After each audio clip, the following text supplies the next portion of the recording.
The sun hung low over the dusty plains of Redstone Valley, casting long shadows across the cracked earth where Ethan Caldwell rode his chestnut mare, his hat tilted against the glare. A cowboy through and through, Ethan was known for his quick draw and quicker temper, a man whose heart had hardened under the weight of a lonesome life. The town of Willow Creek whispered his name with a mix of awe and fear, for he was as likely to save a soul as to send one to its maker. 5 years ago, he'd left behind a trail of broken promises, including the one he made to Clara Beaumont, the preacher's daughter, whose purity and grace had once seemed a beacon in his dark world. Clara, with her cornflower blue eyes and gentle hymns, had loved Ethan fiercely, believing she could tame the wildness in his soul. But Ethan, haunted by his past, a father lost to bandits, a mother to fever, couldn't bear the thought of tying her to a man like him. He'd spurned her on the eve of their wedding, leaving her at the altar with nothing but a note that read,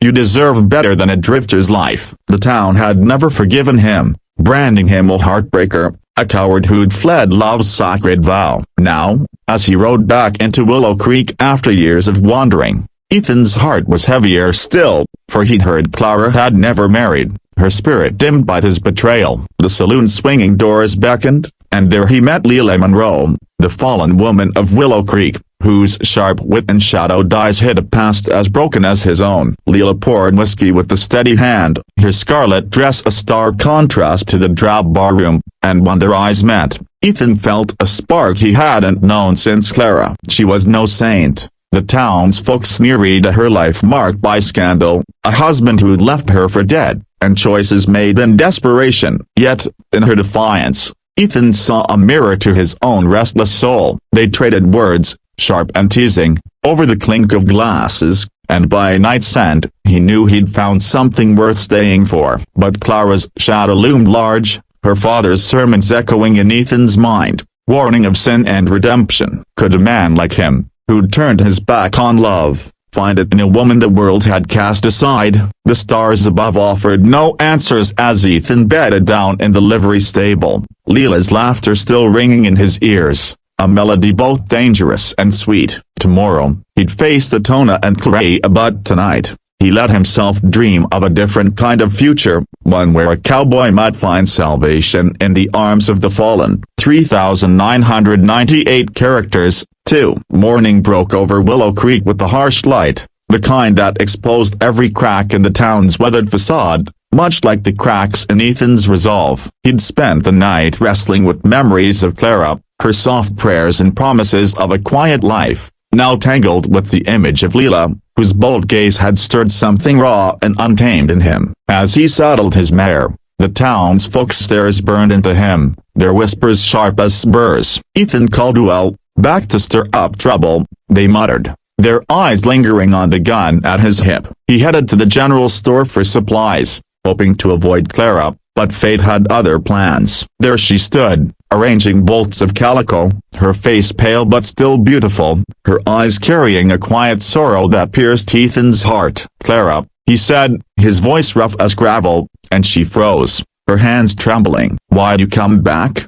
she asked, her tone a mix of pain and defiance. He wanted to explain, to beg forgiveness for leaving her, but the words stuck like dust in his throat. Before he could answer, the door swung open, and Leila sauntered in, her presence like a storm rolling across the plains. The air crackled as the two women locked eyes at Clara, the embodiment of virtue, and Leila, the town's outcast, her reputation as tattered as her hem. Leila's smirk was a challenge, and Clara's silence was a judgment. Ethan stood between them, caught in a web of his own making. He mumbled an excuse and fled to the street, where the blacksmith, old Tom, warned him of trouble brewing. "Clara's kin ain't forgotten what you did," Tom said, "and Leila's got her own enemy as a man who don't take kindly to her kind." Ethan nodded, his mind racing. He'd come back to make amends, to see if Clara could ever forgive him, but Leila's fire was pulling him in a different direction. That night,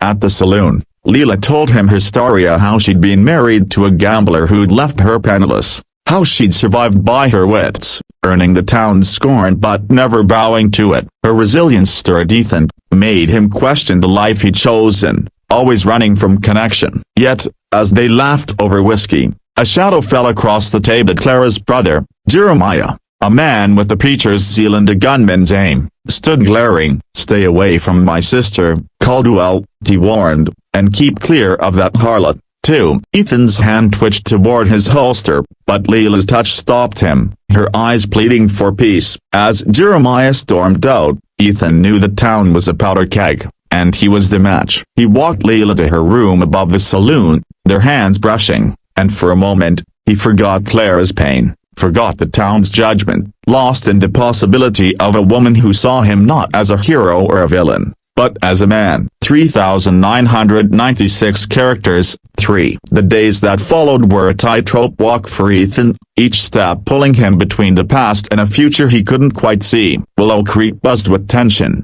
the townsfolk sensing a reckoning in the air. Ethan took to helping old Tom at the forge, hammering iron to drown out his thoughts. But Clara's face haunted him, all her quiet strength, the way she once believed in him. He sought her out at the church, where she was tending the garden, her hands dirty but her spirit unbowed. "I never stopped praying for you," she admitted, her voice soft but steady, and Ethan felt the weight of his betrayal anew. He tried to explain why he'd left to his fear of ruining her, his belief that a cowboy's life was no place for a woman like her, but Clara shook her head. "You didn't trust me to choose," she said, and those words cut deeper than any blade. As he left the church, Leela found him, leaning against a fence post, her eyes sharp with knowing. "You're still carrying her, aren't you?"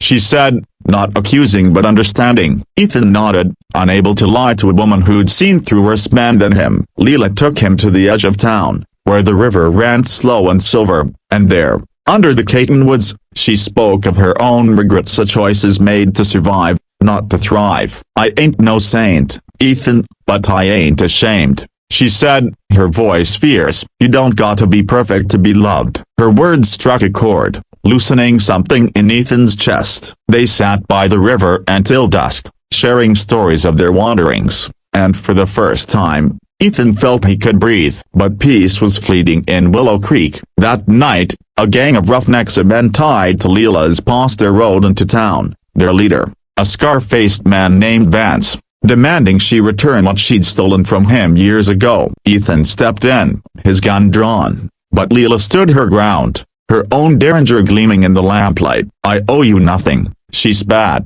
and the crowd parted as Vance laughed, promising to return. Ethan walked her back to the saloon, his heart pounding, not just from the threat but from the fire in Leela's eyes. She was no damsel, no delicate flower like Clara, but a woman forged in hardship, and Ethan found himself drawn to her strength. Yet, as he lay awake that night, Clara's words echoed about trust, about choice, and he wondered if he was running again, this time toward a woman who might burn him as much as she warmed him. The town was closing in, and Ethan knew he'd have to choose soon, not just between two women, but between the man he was and the man he wanted to be. 3,994 characters. 4. The tension in Willow Creek thickened like smoke, curling around every corner as Ethan navigated the town's divided heart. He'd taken to spending mornings with Clara, helping repair the church's sagging porch, each nail driven a silent apology for the pain he'd caused. Clara was kind but distant, her smiles tinged with caution,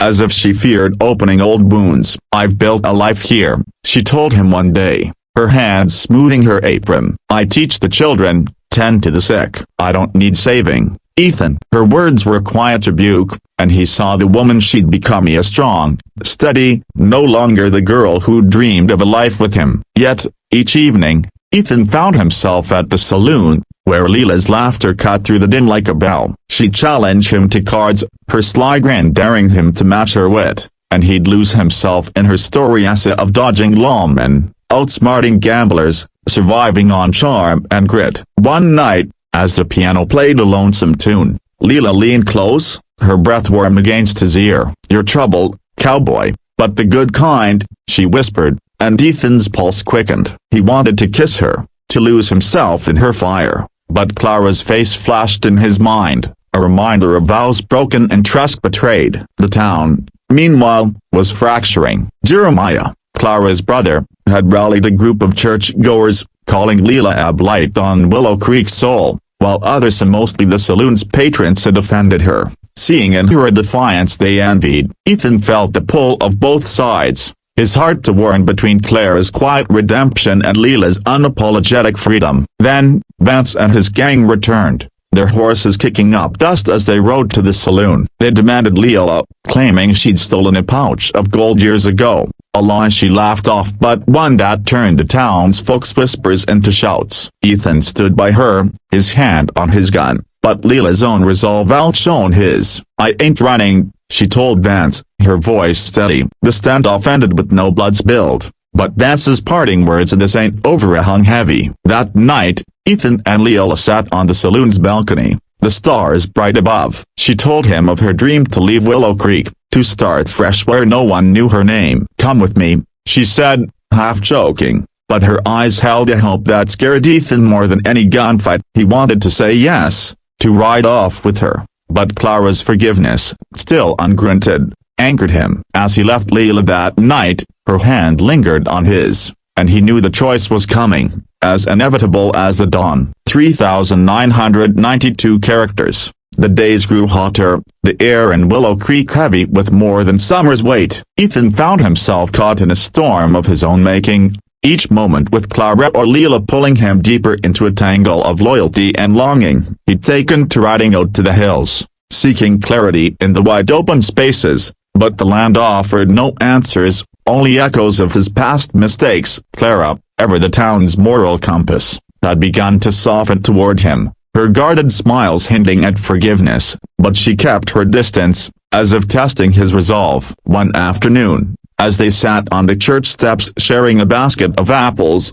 she spoke of her fears, how his leaving had made her question her worth, how she'd fought to rebuild her heart. "I could love you again," she admitted, her voice barely above a whisper, "but only if you're sure this time." Ethan's throat tightened. He wanted to promise her everything, but Leela's face, fierce and unyielding, flashed in his mind. That night, at the saloon, Leela was quieter, her usual bravado dimmed by the growing threat of Vance and his men. She'd heard rumors they were planning to burn the saloon, to drive her out for good. "I've faced worse," she told Ethan, but her eyes betrayed a flicker of fear. He vowed to protect her, his hand brushing hers, and for a moment, they stood close, the world narrowing to just them. But the moment shattered when Jeremiah burst in, his face red with fury, accusing Ethan of defiling Clara's honor by consorting with Leela. The saloon fell silent, all eyes